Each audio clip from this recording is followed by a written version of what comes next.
एका छोट्याशा गावाच्या टोकाला एक जुनीशी झोपडी होती. त्या झोपडीत विनय नावाचा एक गरीब मुलगा, त्याची आई जानकी आणि छोटी बहीण माया यांच्यासोबत राहत होता. घरची परिस्थिती खूप वाईट होती. वडिलांचे काही वर्षांपूर्वी निधन झाले होते. त्यामुळे घराची संपूर्ण जबाबदारी विनयच्या खांद्यावरती आली होती. वय लहान होतं, पण परिस्थितीने त्याला वेळेआधी मोठं केलं होतं.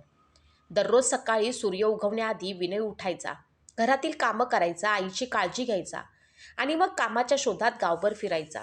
कधी शेतात मजुरी मिळायची, कधी एखाद्या दुकानात काम मिळायचं, तर कधी संपूर्ण दिवस फिरूनही रिकाम्या हाताने घरी परत यावं लागायचं. पण एवढ्या अडचणी असूनही विनयच्या चेहऱ्यावरती कधी निराशा दिसत नव्हती. त्याच्या आईनं त्याला एक गोष्ट शिकवली होती, बाळा, गरिबी ही परिस्थिती आहे, ओळख नाही. माणूस पैशाने नाही तर आपल्या कर्माने मोठा होतो. आयुष्यात पैसा कमी असला तरी चालेल, पण माणुसकी कधी कमी होऊ देऊ नकोस. विनयने आईचे हे शब्द मनात कायमचे कोरून ठेवले होते. तो नेहमी गरजूंना मदत करण्याचा प्रयत्न करायचा. एक दिवस विनय कामाच्या शोधात गावातील सर्वात श्रीमंत व्यक्ती रघुनाथराव यांच्या घरी गेला. रघुनाथरावांकडे मोठी जमीन, भरपूर पैसा, अनेक नोकर होते. पण पैशासोबत त्यांच्यात खूप गर्वही आला होता. त्यांना गरीब लोक कमी दर्जाचे वाटायचे. विनयने नम्रपणे हात जोडल्याने म्हणाला, साहेब, मला काही काम मिळेल का? घरची परिस्थिती खूप खराब आहे. मी मेहनत आणि प्रामाणिकपणे काम करेन. रघुनाथरावांनी त्याच्याकडे पाहिलं, हसत म्हणाले, तुझ्यासारख्या गरीब मुलाला मी काम देऊ? तुझ्याकडे आहे तरी काय? विनय शांतपणे म्हणाला, साहेब, माझ्याकडे पैसा नाही, पण मेहनत करण्याची ताकद आणि प्रामाणिकपणा आहे. रघुनाथराव हसले आणि म्हणाले, आजकाल मेहनतीपेक्षा पैसा महत्त्वाचा आहे. जा इथून. विनयला वाईट वाटलं, पण त्याने राग केला नाही. तो मनात म्हणाला, आज माझ्याकडे काही नाही, पण माझी मेहनत एक दिवस माझी ओळख बनेल.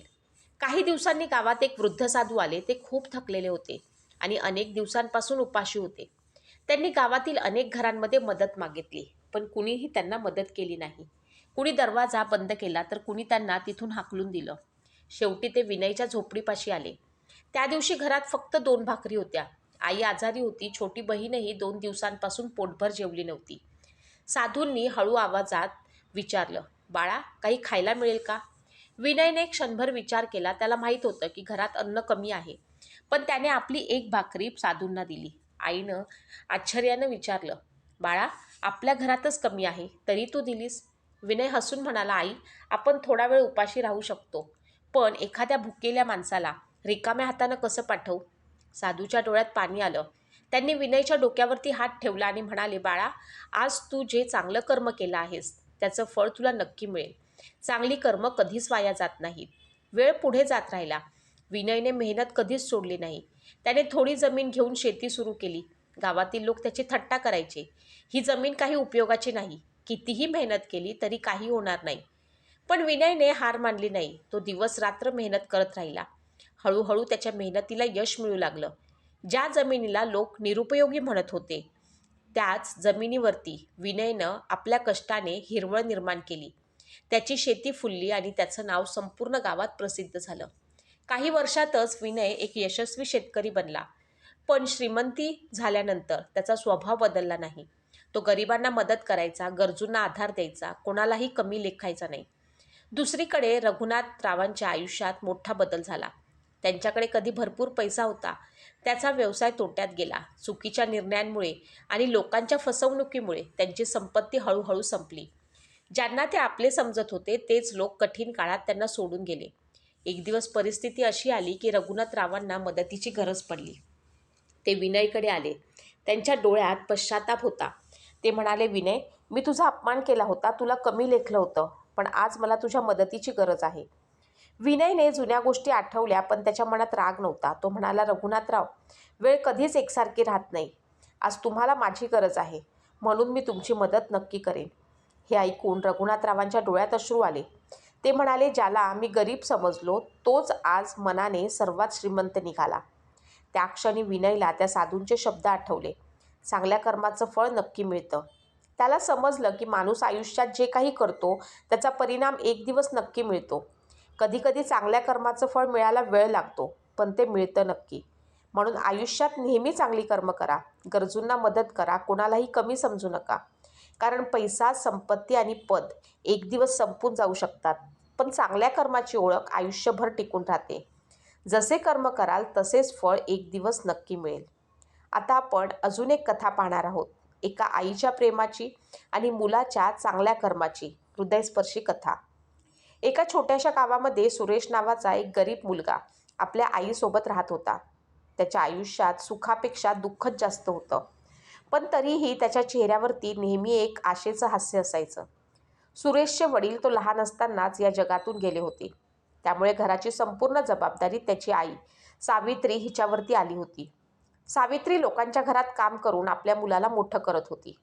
स्वतः उपाशी राहून ती मुलाला जेवण द्यायची, स्वतः जुने कपडे घालायची, पण मुलाच्या शिक्षणासाठी पैसे जमवायची. तिच्यासाठी तिचा मुलगा हेच तिचं संपूर्ण जग होतं. सावित्री नेहमी सुरेशला एक गोष्ट सांगायची, बाळा, आयुष्यात कितीही मोठा झालास तरी माणुसकी कधीच विसरू नकोस. कारण पैसा, संपत्ती आणि पद कधीही बदलू शकतं, पण चांगल्या कर्माची ओळख आयुष्यभर राहते.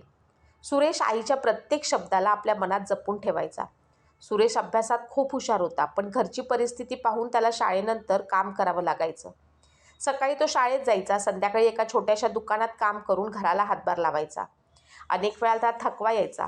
कधीकधी मनात विचार यायचा की माझ्याच आयुष्यात एवढ्या अडचणी का आहेत. पण आईचा चेहरा पाहिला की त्याला पुन्हा मेहनत करण्याची ताकद मिळायची.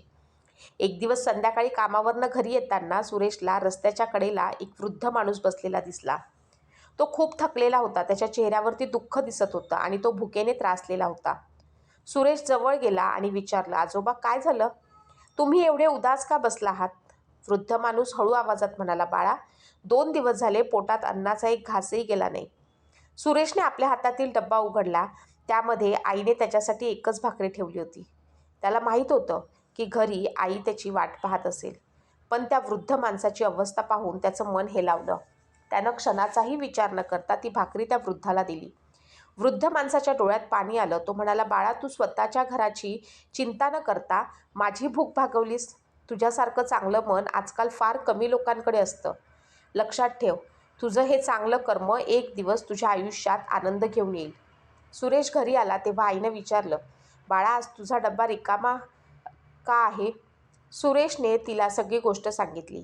आईच्या डोळ्यात अश्रू आले, पण ते दुःखाचे नव्हते तर अभिमानाचे होते. ती म्हणाली, मला तुझ्यावरती गर्व आहे बाळा. गरिबीने आपल्याकडून अनेक गोष्टी घेतल्या असतील, पण देवाने तुला खूप मोठं मन दिलं आहे. काही वर्षे गेली. सुरेशने मेहनत, प्रामाणिकपणा आणि चिकाटी सोडली नाही. त्यानं शिक्षण पूर्ण केलं आणि एका मोठ्या कंपनीत नोकरी मिळवली. हळूहळू त्याची परिस्थिती बदलू लागली. त्यानं सर्वात आधी आपल्या आईसाठी एक सुंदर घर घेतलं. ज्या आईनं आयुष्यभर कष्ट सहन केलं, तिला आता सुखाचे दिवस दाखवण्याचा त्याचं स्वप्न पूर्ण झालं. पण आयुष्य नेहमी सारखं राहत नाही. एक वेळ अशी आली की सुरेशच्या आयुष्यात मोठं संकट आलं.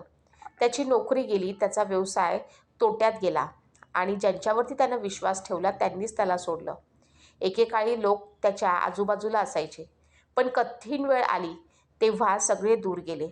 सुरेश खूप निराश झाला. एका दिवशी तो मंदिराजवळ शांत बसला होता. त्याच्या डोळ्यात अश्रू होते. तो मनात विचार करत होता, मी नेहमी चांगलं केलं, मग माझ्याच आयुष्यात एवढं दुःख का आलं? तेवढ्यात एक मोठी गाडी त्याच्यासमोर थांबली. त्यातून एक वृद्ध व्यक्ती खाली उतरले. सुरेशने त्यांच्याकडे पाहिलं आणि त्याला आश्चर्य वाटलं. तोच वृद्ध माणूस होता ज्याला त्यानं अनेक वर्षांपूर्वी भाकरी दिली होती. त्या वृद्धानं सुरेशला ओळखलं आणि म्हणाले, बाळा, तू मला कदाचित विसरला असशील, पण मी तुला कधीच विसरलो नाही. त्या दिवशी तू मला अन्न दिलंस, पण त्याहून मोठी गोष्ट, तू मला माणुसकी दिलीस. तो वृद्ध आता एक मोठा उद्योगपती झाला होता. त्यांनी सुरेशला आपल्या कंपनीत कामाची संधी दिली आणि त्याच्या आयुष्याला पुन्हा एक नवीन दिशा मिळाली. सुरेशच्या डोळ्यात अश्रू आले. त्याला त्या दिवसाची आठवण झाली जेव्हा त्यानं कोणताही स्वार्थ न ठेवता एका अनोळखी व्यक्तीची मदत केली होती. त्याला समजलं की चांगल्या कर्माचा परिणाम कधीही वाया जात नाही. त्या दिवसानंतर सुरेशने आपल्या आयुष्याचा एक नियम बनवला. तो नेहमी गरजू लोकांना मदत करायचा.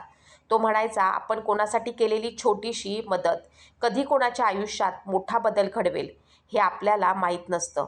खरंच आयुष्यात आपण जे कर्म करतो त्याचा हिशेब कुठेतरी नक्की ठेवला जातो. चांगल्या कर्माला वेळ लागू शकतो, पण त्याचं फळ मिळाल्याशिवाय राहत नाही. कारण नशीब कधी उशीर करू शकतं, पण कर्माचा न्याय कधीच चुकत नाही.